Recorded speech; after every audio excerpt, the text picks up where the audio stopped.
cell membrane, huh? We've been talking about the cell membrane. Also in the cell membrane are channels. We call them uniport, symport, antiport. Huh? These are channels or carriers.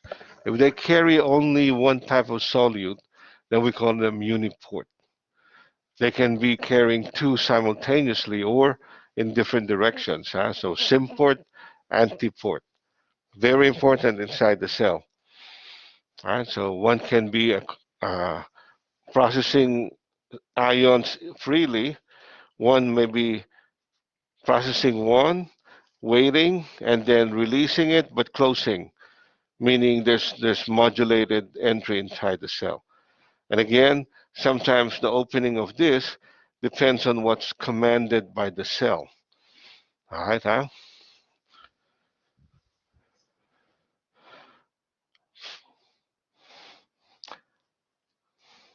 So let's talk about active transport. In active transport, you are needing energy to make the solute go inside the cell. How does that happen? If all the solutes are going out and you want that one solute to go opposite ways, then you need energy to push it. It's very much like the what are those the fish that's trying to go upriver where the water is going down. He needs energy to get in. Huh? And there are mechanisms inside the cell that makes this happen. You have what they call pumps, sodium potassium pump. So if all sodium is coming inside the cell and you need some to go out, you will use a sodium potassium pump to push the sodium, the ones going out, against the flow of concentration going inside. At the same time, if there's too much potassium inside, you can also pump it out, but you need energy, right? In the kidneys, there's a lot of pumps. You have the sodium potassium pump, you have the chloride pump as well. You also have the phosphate pumps needing whenever you have to pump against the flow. So this is active transport. Another transport is when you get inside the cell because the cell sort of swallowed you, and we call it phagocytosis. Huh? When you get something inside the cell, a big chunk, we call it phago. Right? If it's just a small item, we call it pinocytosis. If it's coming in the cell, it's endocytosis. The two examples are one of endocytosis. Sometimes the cell produces a product that needs to be pushed out. If you're leaving the cell or being pushed out of the cell, we call it exocytosis.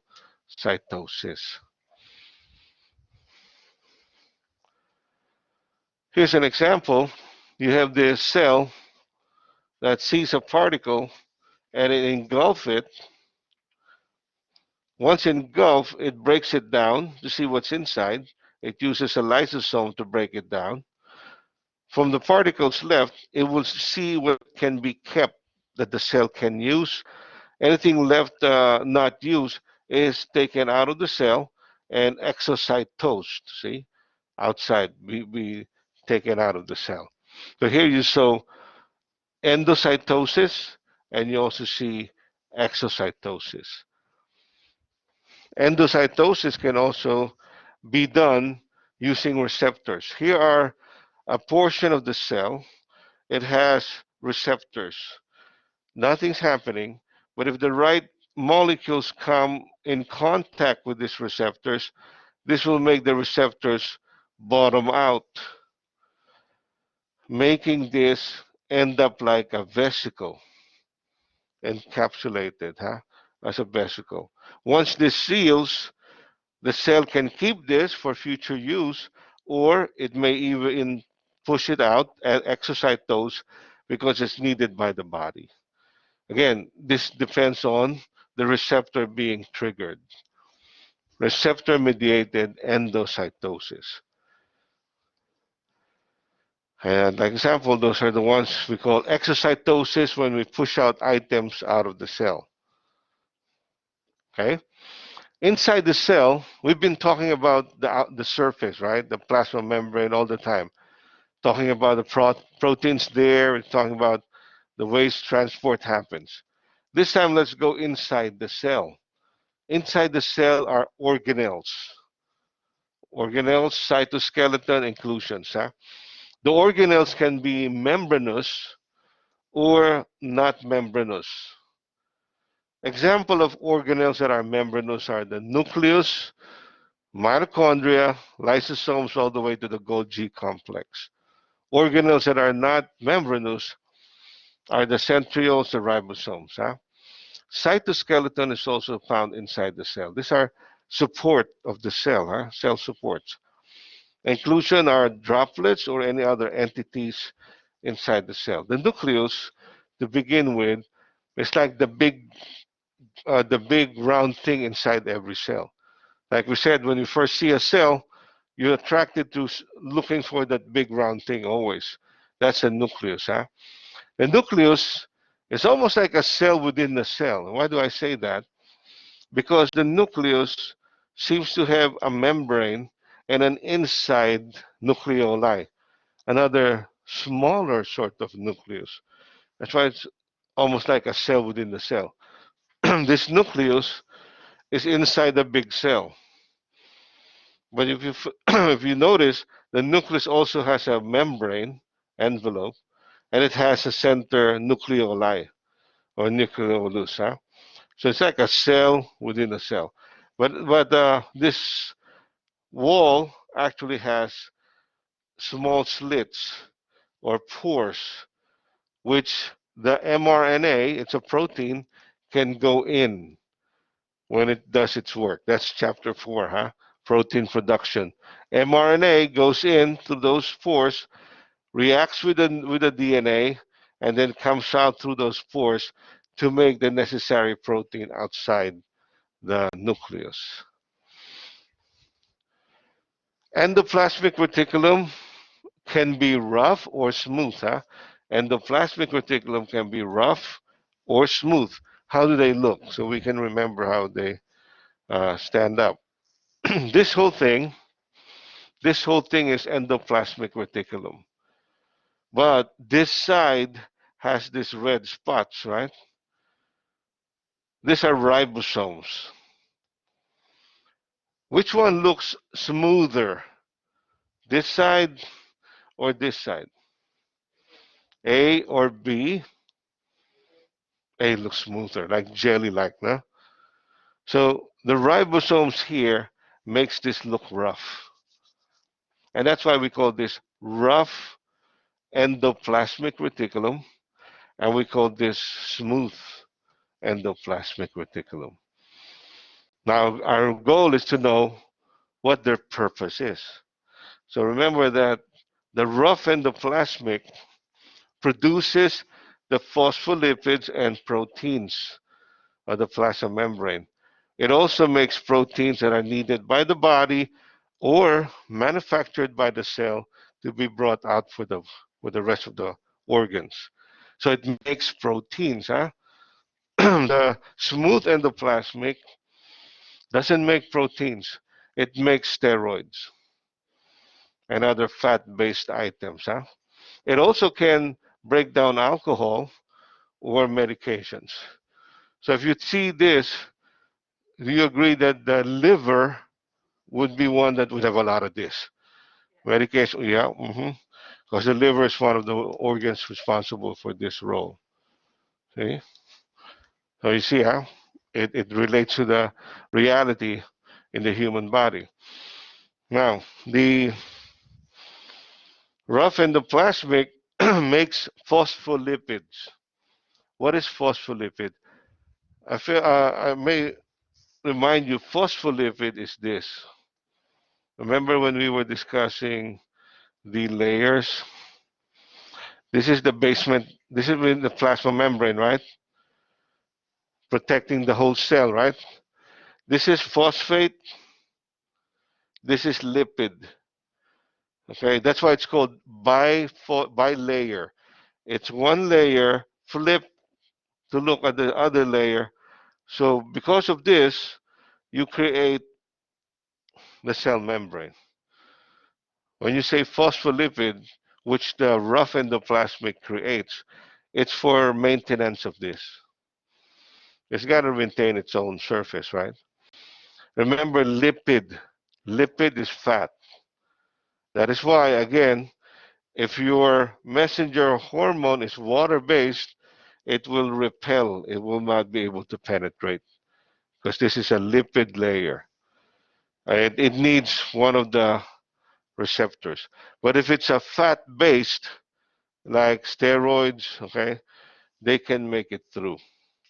They're not repelled, they're both fat, so they can pass through. Who makes the phospholipids? Smooth or rough endoplasmic? That could be a good question. Makes phospholipid A, smooth, B, rough, C, both, D, neither. Rough, right? There you go.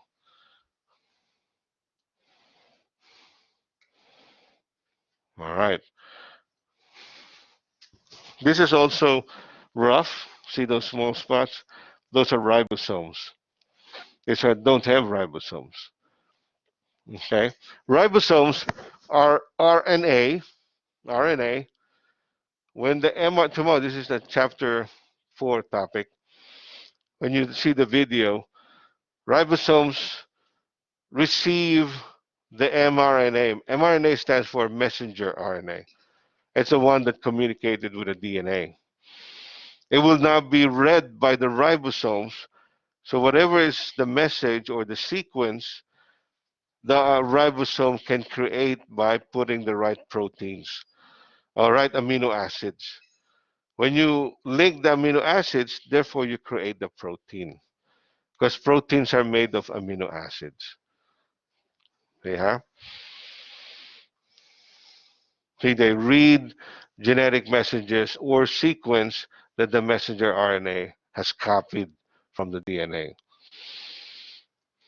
Golgi complex is like the FedEx. Why do I say that? Because any item that needs to be sealed, contained, or contained and thrown out of the cell passes through the Golgi complex. Okay?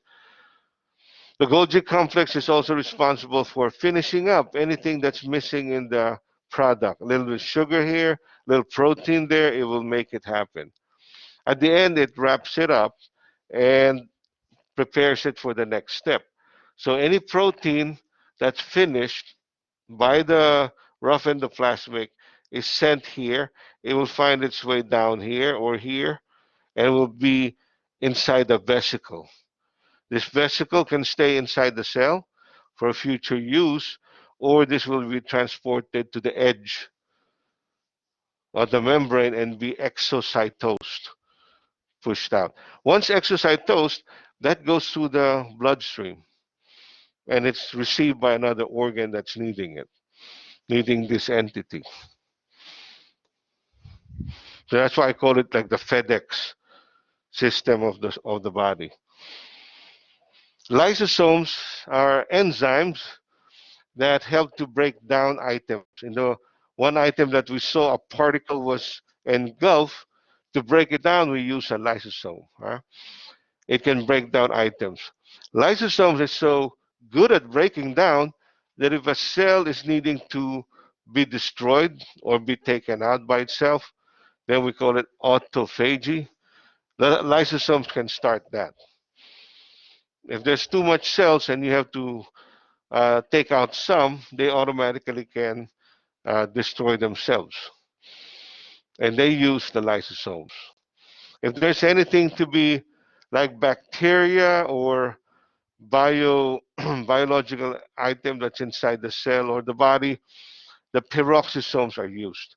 Imagine this is hydrogen peroxide, hydrogen peroxide. This is the one that you put on your wound and it bubbles. That's the same thing. So you see inside your body, you're using hydrogen peroxide already. This is the same thing that you squish in your mouth if there's a sore. You buy that Colgate, same thing. See? It neutralizes free radicals, detoxify alcohol, and any toxins. Okay? So if this is the role of the cell, What organ in the body would do this? Liver and kidney. Because that's one of their roles, to break down alcohol, break down toxins. Therefore, the liver will have a lot of cells with many peroxisomes. Makes sense, huh? The heart is responsible for pumping the muscles, right? You think it has anything to do with this? It probably just have basic peroxisomes, but not a lot. It will need maybe mitochondria, because mitochondria produces power, ATP. That's why the heart has a lot of those. The sperm cell has to move that flagella in order to move. Will it need a lot of this peroxisome? Don't even have it. Probably one or two, or just a few. It needs mitochondria to sustain the movement. That's what it's going to have. So the distribution of what's needed depends on what the function is for the body. Huh? Depends on what the function is. Mitochondria is responsible for producing ATP. ATP is a chemical condition needed for movement, for power. Huh? So the mitochondria is also what we call the powerhouse of the cell. In there, you can produce a lot of ATP, especially with oxygen. Huh? Mitochondria is the plural, mitochondrion is singular. Huh? So don't get confused. Cytoskeleton are filaments and cylinders that help to support the structure of the cell. And depending if the cell also moves. Huh? So you have their cytoskeletons and microtubules, right? You have your mitochondria, the nucleus, all right? These are connections between cells. These are the microvilli, see? How many surface is that? There's a lot of surface that will be able to absorb items towards the cell. All right, so that's chapter 3, okay? Parts of the cell, cell membrane. Very important also are the transport mechanisms, huh?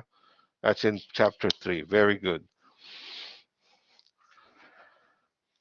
Sometimes when you read your notes, your books, if it's a good question, write it down on a piece of paper. For example, like we said, rough endoplasmic, smooth endoplasmic.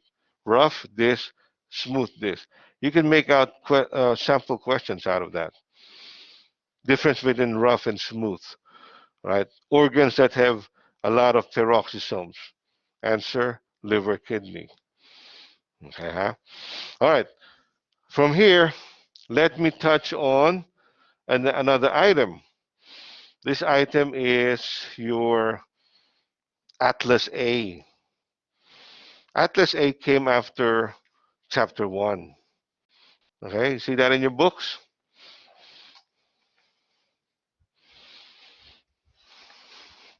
All right, Atlas A after chapter 1. All right, there's an Atlas B, but Atlas B is all about muscles.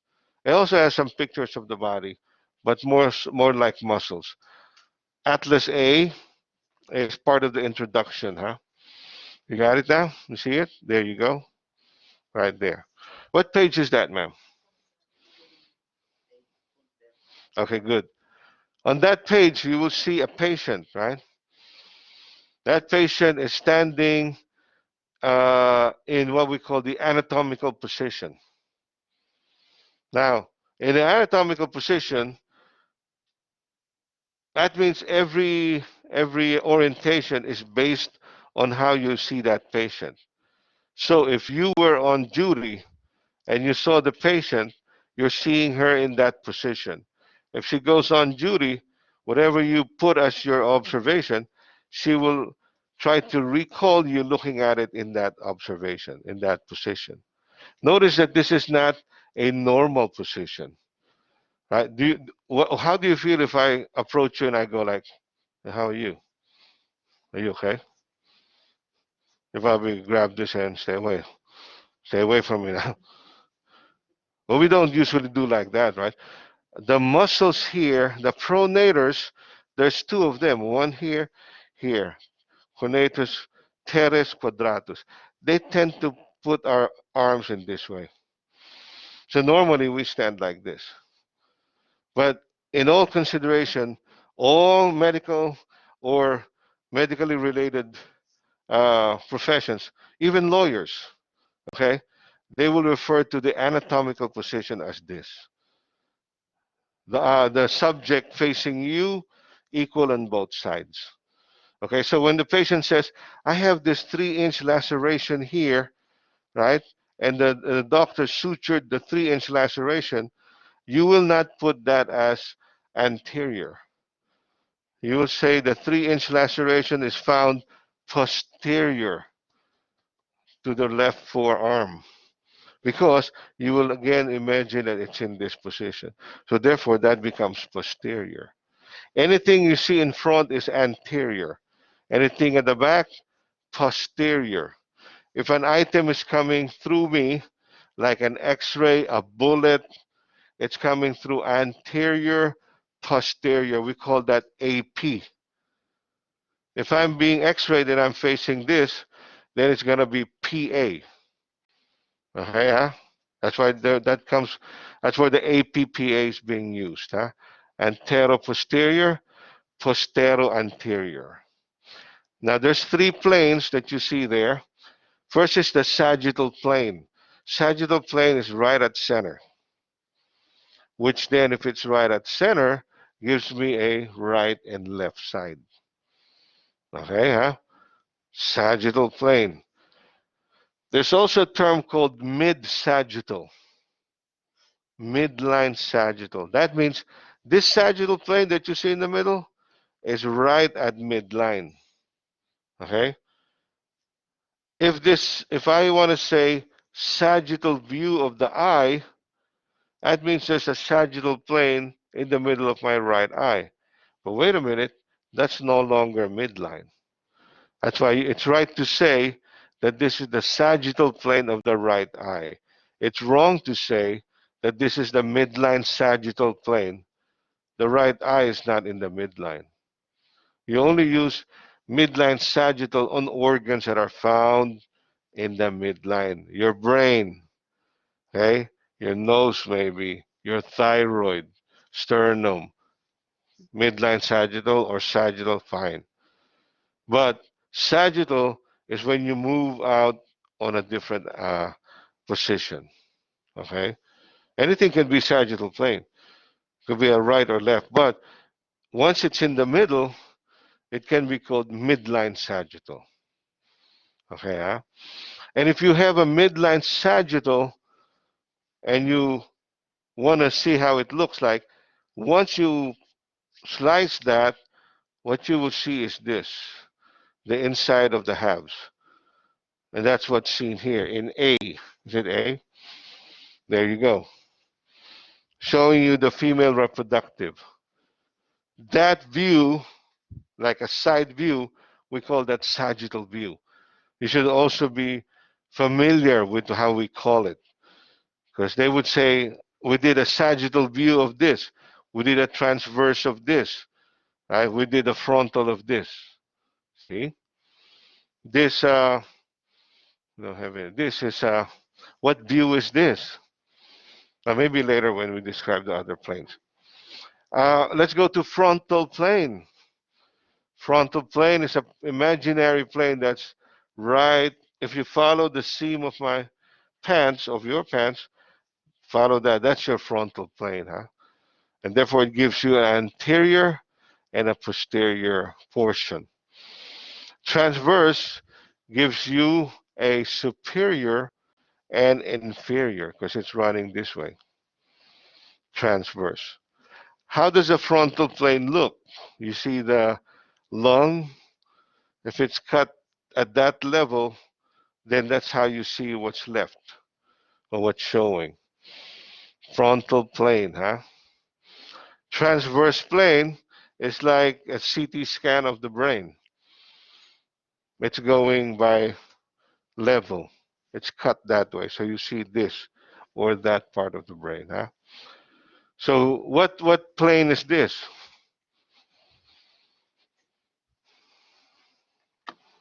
What plane is this? Transverse, sagittal, or frontal plane. This would be a sagittal plane or sagittal view. See? So at any given model or patient situation, beware of how it's identified. Sagittal, transverse, or frontal view. Okay. Later on, when we get to chapter 9, we will include axis. But let's keep it on chapter 9 so it won't be confusing. All right, good. Next item is the table that you see here. We'll start with you, Miss Cheryl. Give me three items there. The first three. Oh, first two. Excellent. Ventral is in front, dorsal at the back. Ventral is in front, dorsal at the back. It's almost same as anterior, but depends on the author or whoever wants to use it. Ventral is more of what's in the anterior, and dorsal is at the back. Okay, give us a good example of dorsal, how they used it. All right, dorsal of the spine. Okay.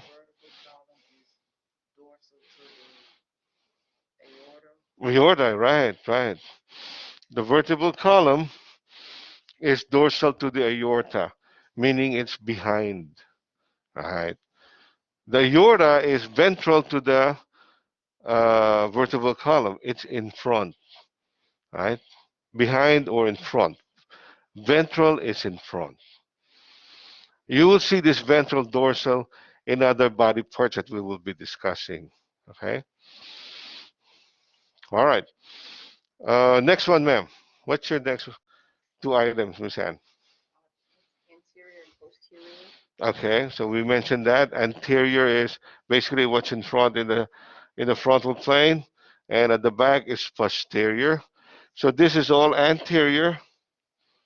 This is all posterior, right? Okay.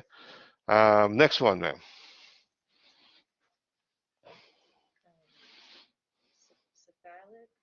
Cephalic, okay, and rostral. And then there's another word, caudal. All right, good.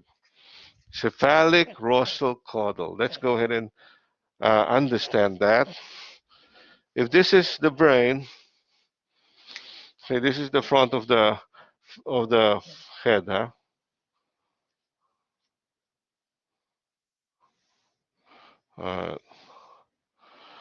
Uh, this is the brain, cerebellum, spine, If you want to, let's say a tumor is growing bigger towards the front, then the growth of the tumor is rostral. Rostral means towards the front. Okay, this is rostral. Caudal is the opposite of rostral in a horizontal, description. Caudal is here.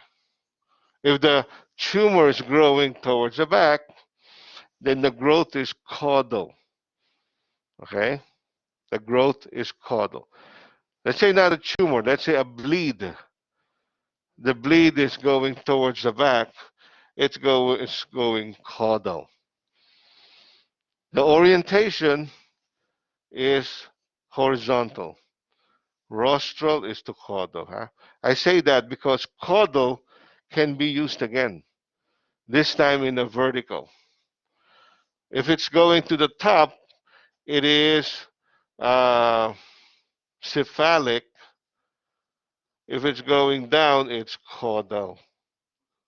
So you see, there's two ways caudal can be used. Okay. Another way to use this: if I had a patient supine, okay, and this is his leg, right? A little bit smelly. That's okay. Say this is a pediatric patient, and you know peds have smaller thighs, right? And behind that, inside that is the femur already. If you have a large needle, a long needle, IM is always straight shot. But if it's a 2-inch needle, you are afraid it might hit the bone. It may cause osteomyelitis. So it's excusable to angle it.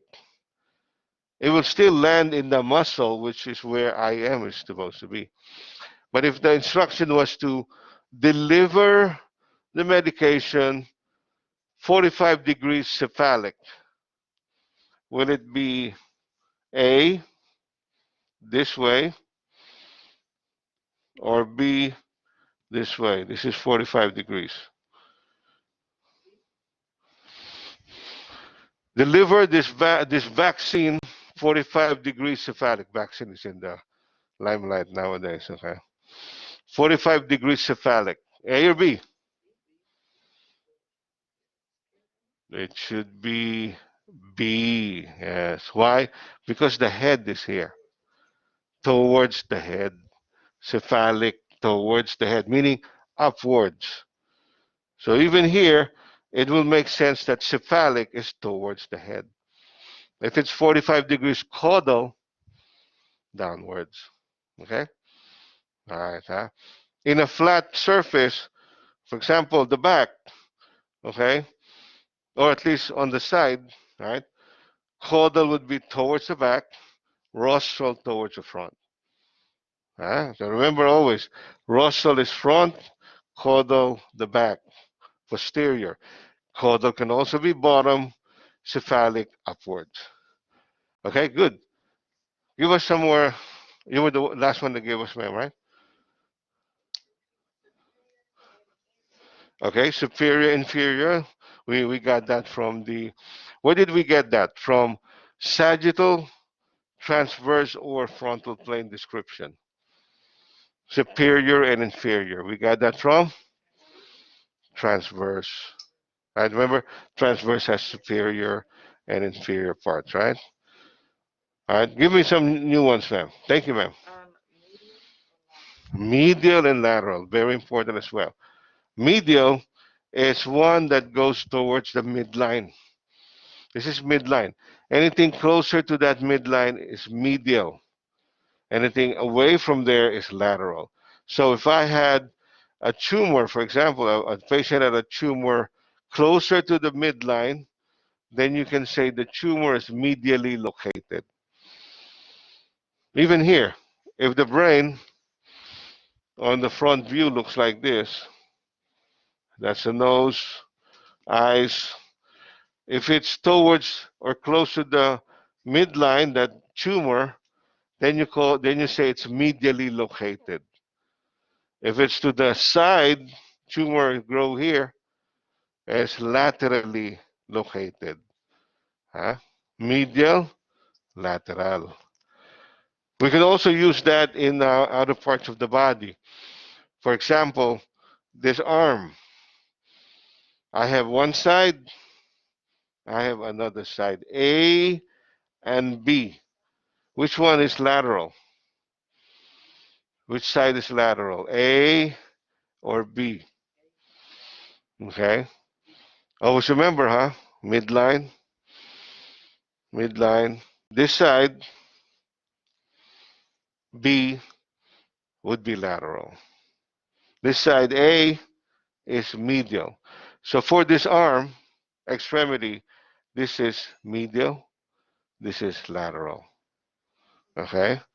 For the fingers, each one will have a medial lateral, medial lateral. It's not half of this medial. Uh-huh. Each one. Okay? Even if I raise my hand there.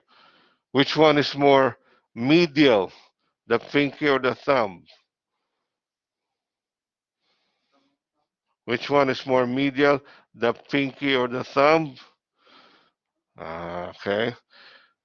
It would be, drum roll, medial would be the pinky. Huh? But wait a minute, it's close to here, right? Anatomical position. So remember it in an anatomical position. So if a person got a cut here, it's in the medial side of the arm, of the hand. You bring it back again to the, in your mind, anatomical position. So a person who's reading these facts in another clinic will understand, even not seeing the patient, will understand. You and I understand it's in this side because we all follow the anatomical position. Huh? So medial, lateral. Huh? Now, if we were taking a shot or an x-ray, remember this is anterior, posterior, medial, lateral. I need you to put your fingers, a specific finger, in a position that I will call out. I want you to, by the way, this is 1, 2, 3, 4, 5. Huh? Finger 1, 2, 3, 4, 5. I want you to put on the table digit 4 of the left hand in an AP position. AP position. All right, it's an x-ray coming down. You want to put that hand there, but we need that fourth finger of the left hand in an AP position. Let me see how it goes.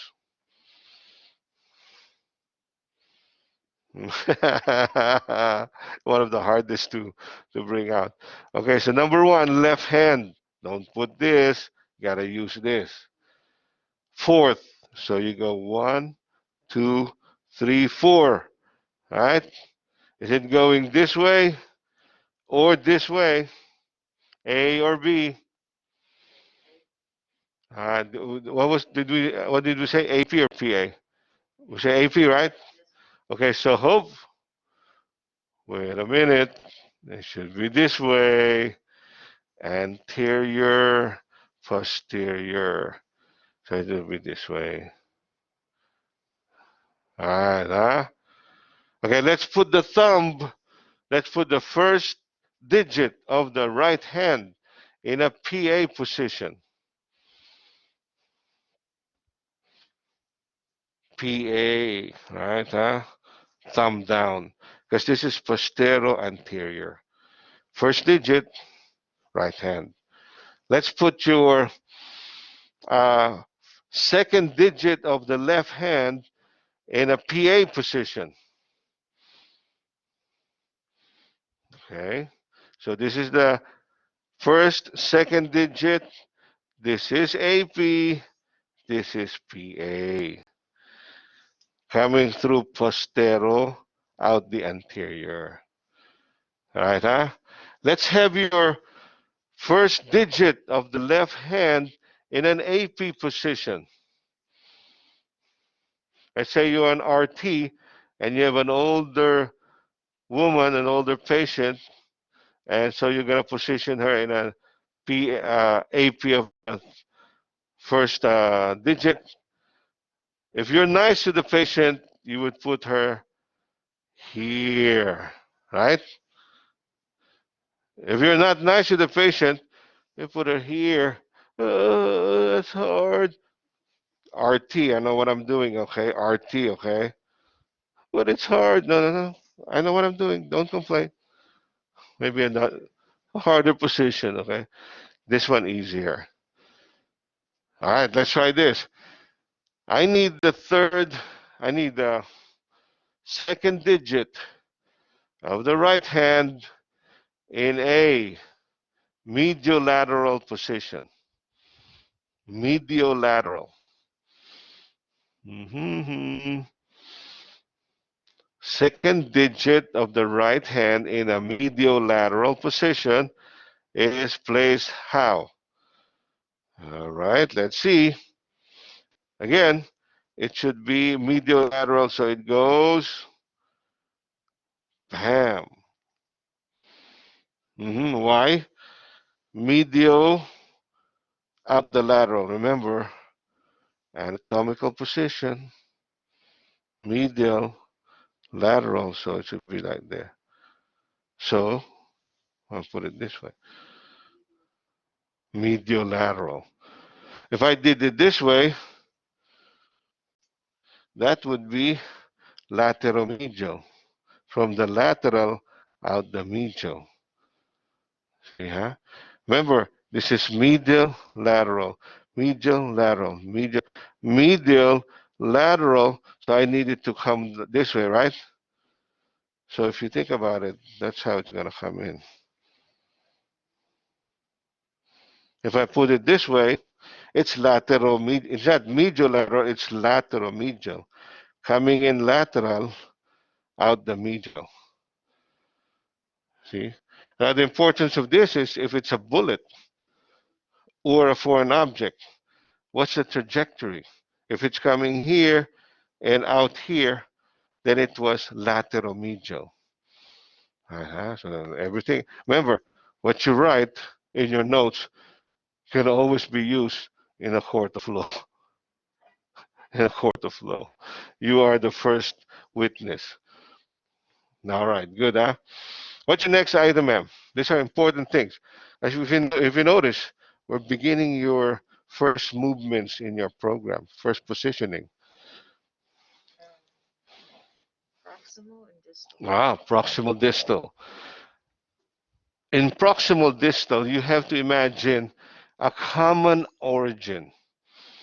So in my arm, in my extremity, the point of origin is this. From here, you have the upper arm, the lower arm, the forearm, you have the elbow, the wrist, the fingers, and so on and so forth. Depending on where it is from here, would dictate if it's proximal or distal. For example, the wrist compared to the elbow. Which one is proximal in position, wrist or elbow? Wrist or elbow, compare from here, elbow is a proximal position than the wrist. There's many ways to say it. You can say the elbow is more proximal than the wrist based on this. You can say that the wrist is distal to the elbow. See? You can say the elbow is more proximal than the wrist. The elbow is more distal than the upper arm. So it depends on the point of origin. But you cannot say the right elbow is proximal than the left wrist. That's not acceptable. They have to be in the same origin. You can't say the left knee is proximal than the right ankle. It's not acceptable. They have to be in the same extremity. It's not even right to say the stomach is distal to the chest. You'd rather use inferior superior. Okay, huh? So if I had a patient that's needing or that had this, right? For example, the patient, this is my patient, huh? This is his forearm. This is his arm, upper arm. Usually wears a band, chubby fingers, has a tattoo. It's my patient. Always smokes.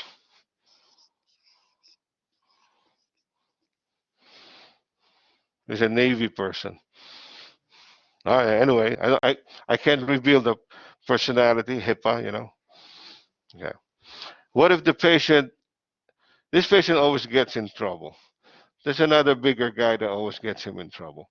And they had a fit the other day. He ended up with a bruise. The bruise happened here. This is half of the forearm. So the bruise happened in the distal or proximal half of the forearm. The bruise happened in the distal, distal half, right? This is the forearm. This is distal half. This is proximal half. It could be a burn also. For example, this patient had a burn here, and it's to one third, one third, one third, and the burn happened here. Is the burn distal or proximal third of the forearm? Proximal third. See how it's used now, huh? Proximal, distal. Could be a fifth, a fourth, but whatever is closer to the point of origin. Okay? Anything left?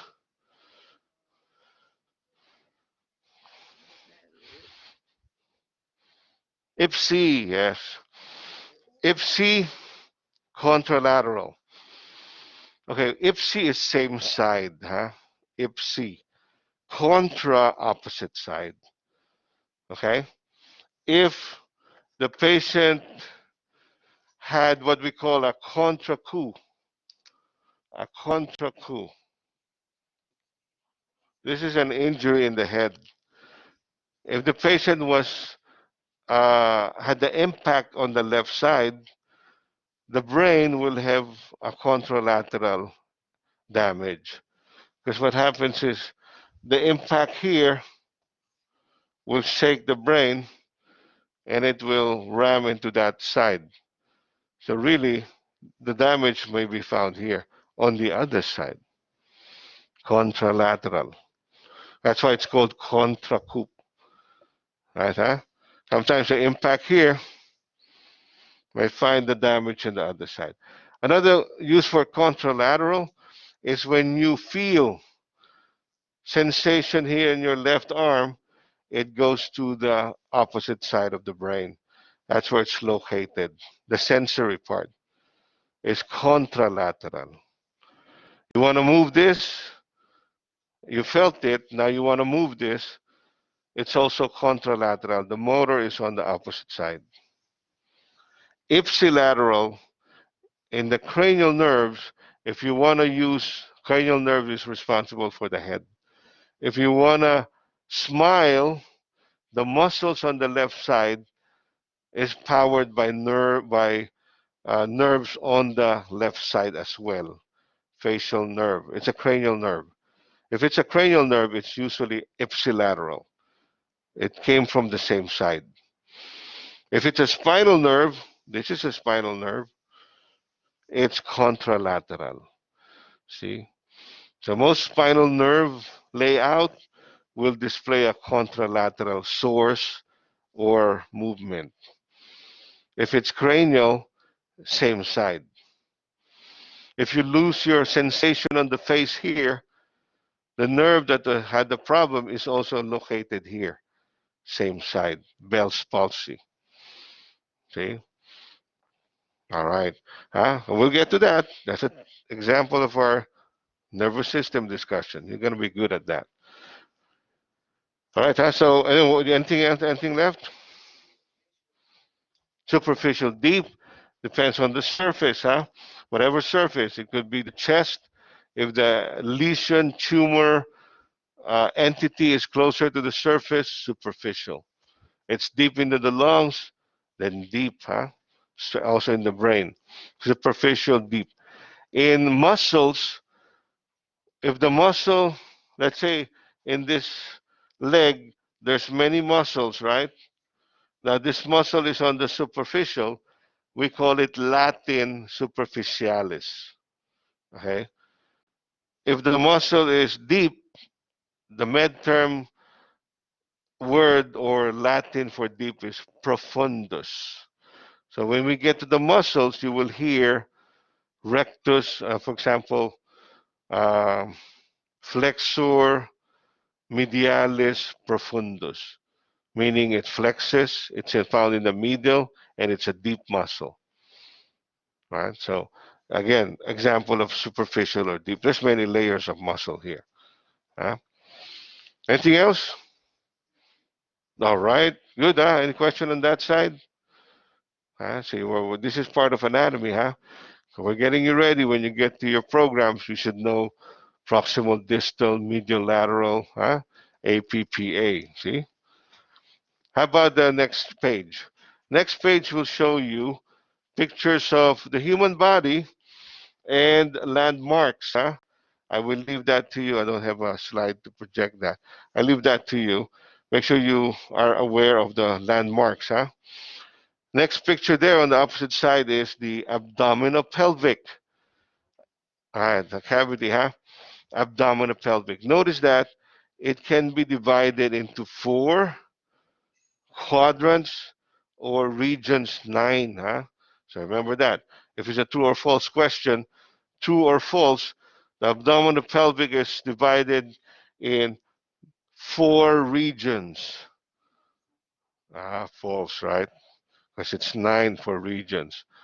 Now for quadrants, it's 4. For example, this is the abdominopelvic, abdomen, pelvis, right? I draw a line there. And I draw a line here too. This is right side, okay? So right. This is left side, okay? So left. This is lower or upper? Okay, lower, lower, upper, right? So this is the right upper quadrant, left upper quadrant. This is the right lower quadrant, left lower quadrant. You'll see in the clinics, patient comes in complaining of RLQ pain. RLQ pain. That's classic for appendicitis. Huh? There's a If this is the belly button, that's the hip right here. You can feel the third of that is what we call the McBurney's point. McBurney's point, huh? That McBurney's point in surgery, once you incise that and go in, 80%, 90% of the time, appendix is right there in front of you. So I did that before. I ended up 30 minutes doing appendectomy. So proud of it. The surgery residents say, Doc, are you playing around? I'm playing around. I did my best and do that in 15. When another senior resident say, you guys texting or sleeping? I do that in 10. Another one says he can do it in 5. So who cares? I just did it. Okay, so thank you. Good for you. But yeah, it's so classic and specific that, yeah, you can actually do it. In size, go in, of course, with the help of retractors, someone who's helping you. Retract, retract, go in, out pumps, out goes out the appendix, you ligate, cut, you close, you'll be out in 5 or 10, really. But that ability was done because of their knowledge of this. Huh? So if a patient comes in the ER holding the right lower quadrant and a classic walk, remember we were on duty, we're like pregnant, no, this is a male, no, so out of that. This is UTI or appendix. Every time we write, but 95% appendix. If it's a appendix, we always remember right lower quadrant pain. Now, this is the rib cage, huh? This is the rib cage right here.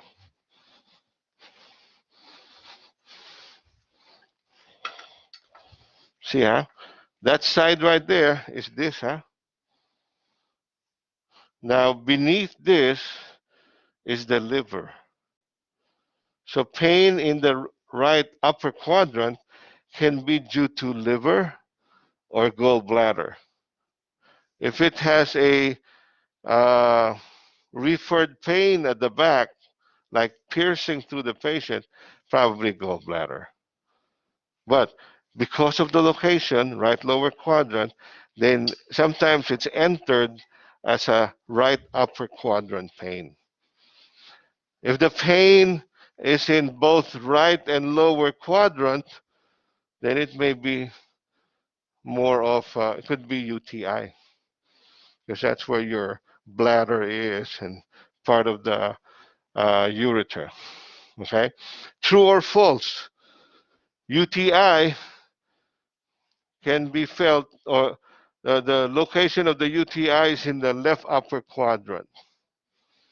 False. See, now you can say false. Not gonna happen, okay? Unless there's some congenital anomaly. Right? I see. I like that. You're talking medical now. There you go. That's good. Let's go to regions. Now, regions, we have it in 9 parts, huh? Regions, we have 9 parts. So, if this is the same abdominopelvic, we have basically 9 parts. This is the, what part is this? What region? Umbilical, which makes sense, huh? If this is umbilical, uh, sort of the gastric area, above that, this is the epigastric. Did you say epigastric? Where do we slash? Epi, I see. I see there means pertaining to. Pertaining to above stomach. So it's pertaining to above the stomach, huh?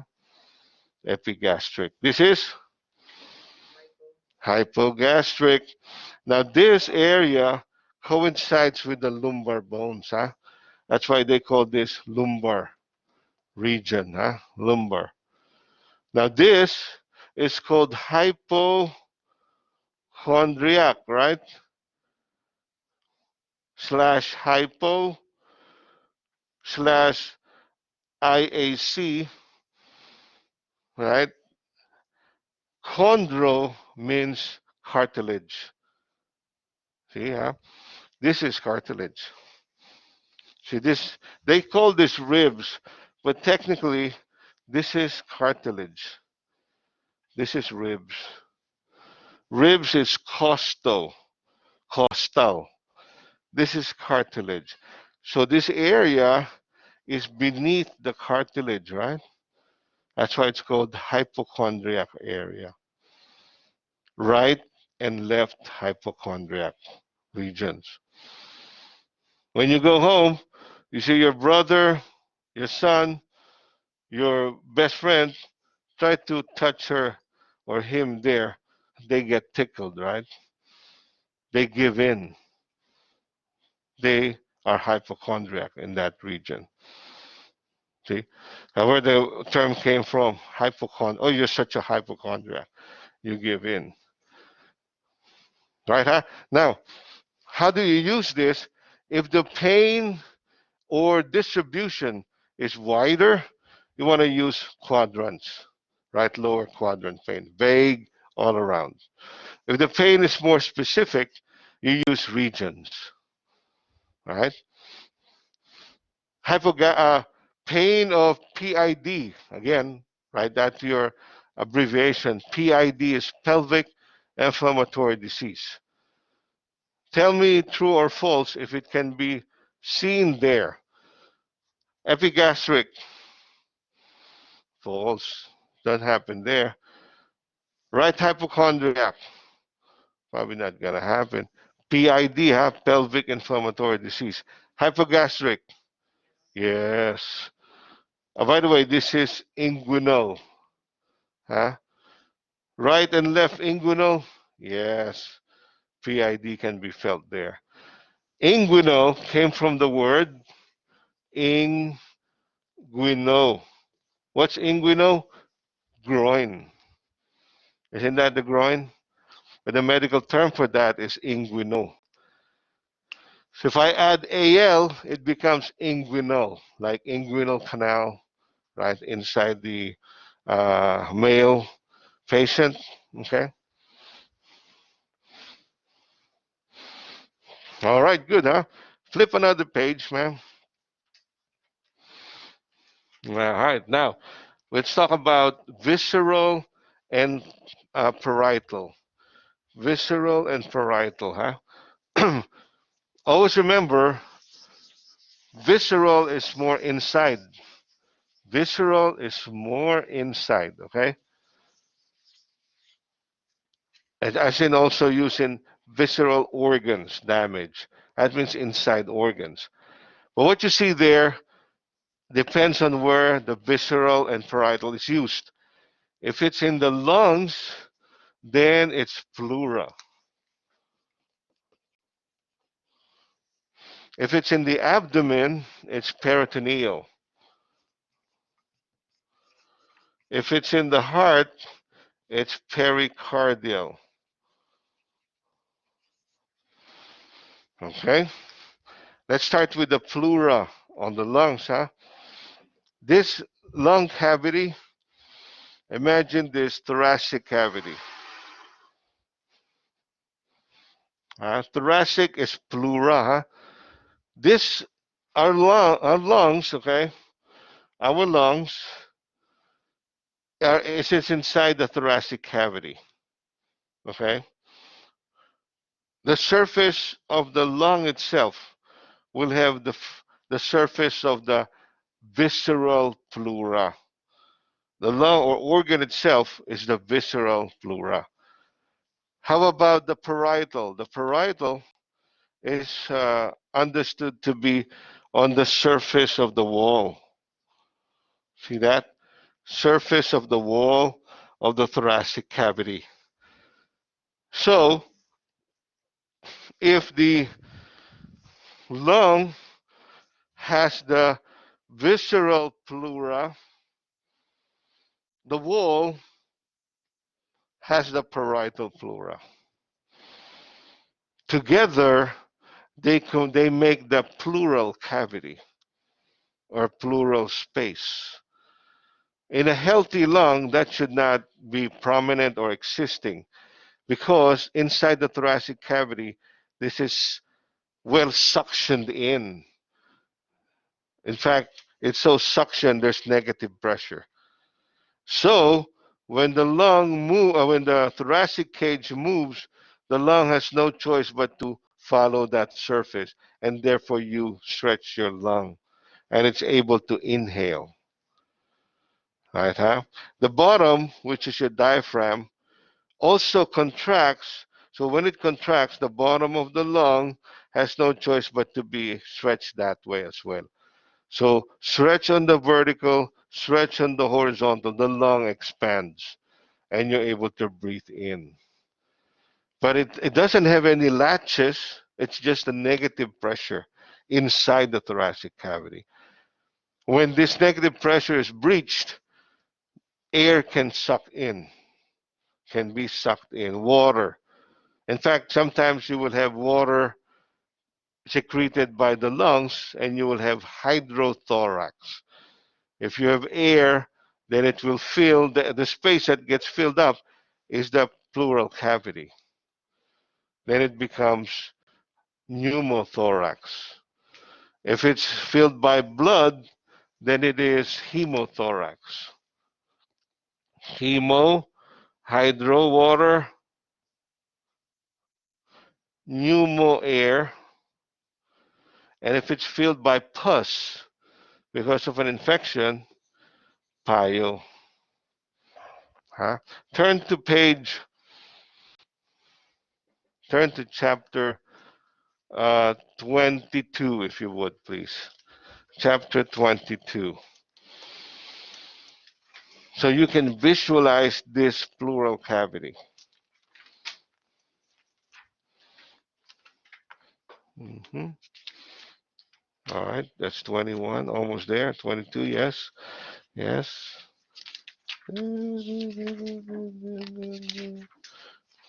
Oop. All right, you see this, ma'am? This is when the visceral and the pleural. We're on page 8835. Oh, good. In a normal lung, it should be like that, ma'am. There's no space, right? If a lung collapses, that's what happened here. See this empty space now? That's more prominent. See, that's a pleura or pleural cavity. This side is visceral. This side is parietal side. Okay, huh? So this is the pleural cavity. If the lung collapses like that, the side, the face of the lung, on the lung is the visceral side, and the face of the cavity is the parietal pleura. So that's a good picture of the pleural cavity. Do you see it, ma'am? See this black space there? That should not exist in a healthy individual. It should be like this. But when the lung collapses, now this is a prevalent area. Huh? On the surface of the lung is visceral pleura. The surface of the wall, parietal pleura. Okay, so that is your pleural cavity. Okay, there you go. If a person gets stabbed, because this is a suction area, negative pressure, air will be sucked in. You will see that because now it will be filled with air. Actually, what would happen is the person will have a hard time breathing because it can't expand down anymore. It's filled by air. Right?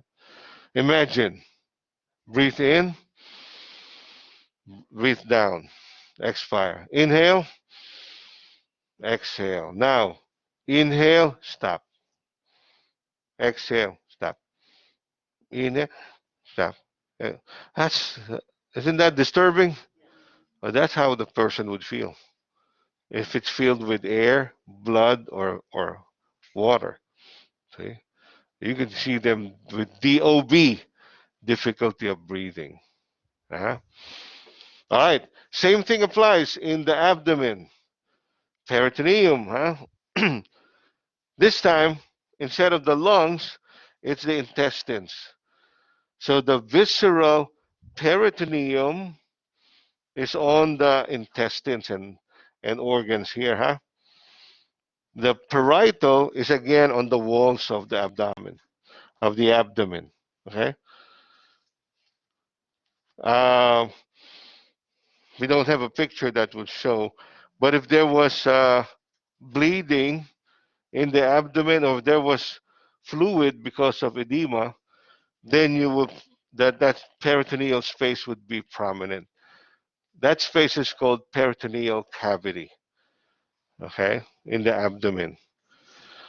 The last one is pericardium. In your back to your Atlas A, the heart itself has the visceral pericardium, while the walls of the uh, cavity that holds the heart has the parietal pericardium. Always the walls are the parietal. Remember that, huh? And the organ itself always has the visceral side. All right, good. Inflammation of the peritoneum, where the combining form is perotetonio. Inflammation of that is peri. No, this is peritonitis. Huh? It could be if for example, a blood vessel there, usually the aorta, abdominal aorta, has an aneurysm and it starts to bleed. The blood itself irritates the peritoneum, and you feel the muscles guarding. Huh? Peritonitis. Okay. If an ulcer perforates and releases acid in your peritoneum, you will also guard. Huh? See that in the clinics. Next page, ma'am. All right, that's an example of the peritoneum. Okay, huh? The walls, parietal, the intestine itself, visceral. Okay. How about the next one? Uh-huh.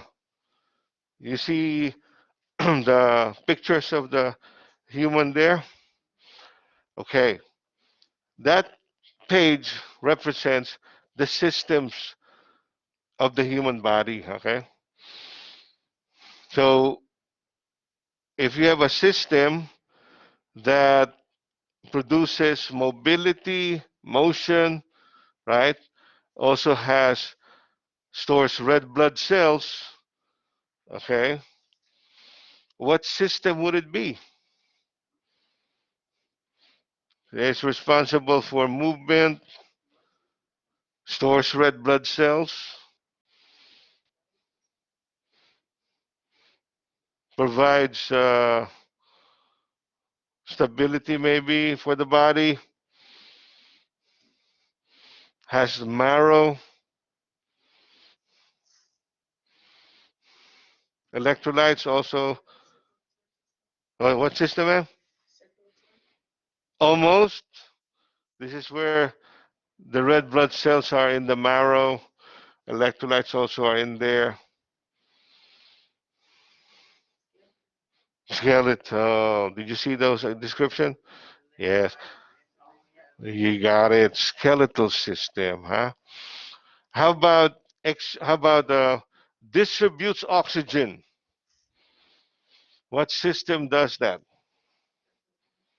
No, no. Excellent. You would think it's a respiratory, but no, the respiratory only exchanges. With the distribution of oxygen, circulatory system. So you see, huh? In that 2 pages, you'll see the systems. Take note of the function of them and what is included in the system.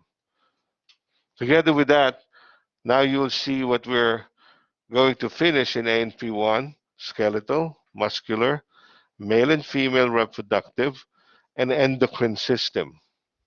See? In ANP2, the other systems will be learned, right? The nervous system, circulatory, uh, renal or urinary system, right? There's also the digestive system there. But that 2 pages shows you the systems of the human body. All right. While you're looking at that, if you have, together with that, we should also know the disciplines, huh?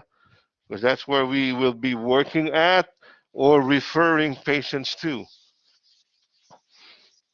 Well, if you see the digestive system, what doctor would be responsible for the digestive system? I'll be your gastroenterologist,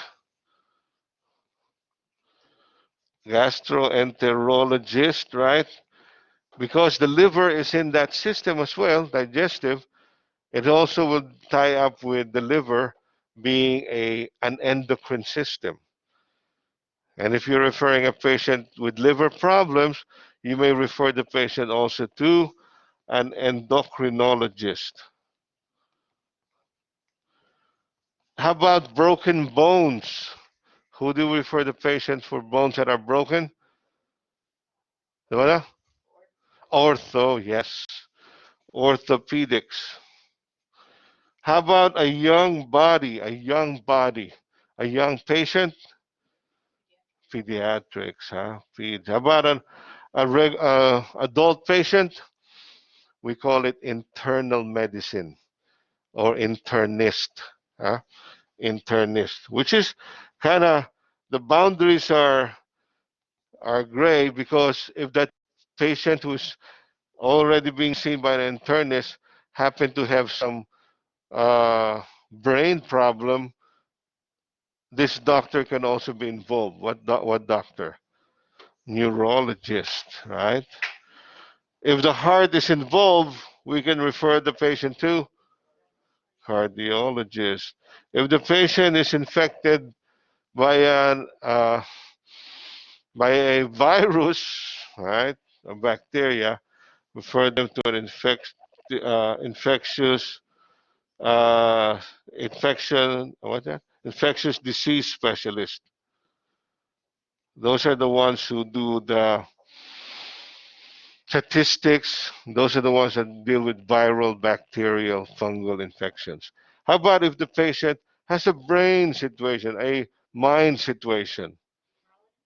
Neurologist, if it's a physical brain problem, but if it's a mind, psychiatrist. Psychiatrist. Remember that OSIS means abnormal condition of, right? Abnormal condition of the mind, psychosis. Okay. What if the patient had a problem with the lungs, respiratory system? Who's our division or doctor? hmm for the team respiratory therapist, yes, working with the pulmonologist or pulmonary, right? This patient is having a problem with the urinary system. We refer the patient urologist. If it involves the actual organ and even the genitals, but if it involves the function of the kidney, then we could refer the patient to a nephrologist. Nephro. Patient is now pregnant. For normal pregnancy, obstetrics, right? For diseases of the female reproductive tract, gynecologist. Huh? For injuries or surgical interventions in the thoracic area, cardiothoracic surgeons. For the nerve, the brain that has to take out a tumor, the neurologist will not do that. You will have neurosurgeon. For any abdominal problems that has to be surgically intervened, abdominal, right? Huh? Surgery is needed. Um, for the eyes, ophthalmologist. Huh? Always remember, ophthalmologist off with an H. Don't forget the spelling. Ophthalmologist. Huh? How about for the nose and ear? Otolaryngologist. Huh? Where auto means ear. Huh? Otic drops. I see. How about for uh, older patients? Gerontologist, geriatrics. Okay. How about for blood? Phlebotomy, partly working with hematologist. How about for tumors of any of the systems?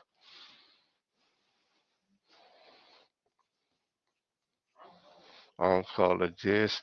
How about for allergy? Allergist. Right. Uh, how about for what else? Huh? Podiatrist for the foot, right? For diatrist. Derma, yes, very good. Dermatologist, yes. Huh? Some of this work medically, some of them work medically and surgically. That's surgical intervention, right? Um, if you get this, I give you 10 points in the next quiz, in the next exam, even. What is the specialist in sports and medical rehabilitation? What is the specialist for sports medicine and rehabilitation? This is a doctor where the physical therapist, occupational therapist, they refer to him. Surgeons also refer to him as to how the therapy will be after surgery. Nope. If you text that to me before the day ends, you get the credit. Huh? A doctor for sports medicine and rehabilitation. There you go. For those who are watching the video, if you watch it, you may get it. If not, so sad. Uh-huh. By the way, there's also the anesthesiologist, huh? Okay, anesthesiologist.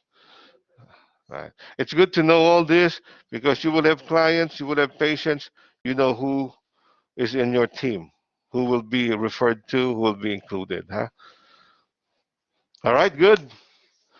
I hope you found it worth to come in today. I wish we could always get together, but let's do it again, huh? So, video 4 available, review, practice test will come in, make good on the weekly exam. Next week is another week, chapter 5, 6, 7, 8. We go to the organ system now. Skeletal system, biggie on this, huh? All right, that's it. The email or text me. Email is also good if you have an email, huh? All right, you be good. Let me do this.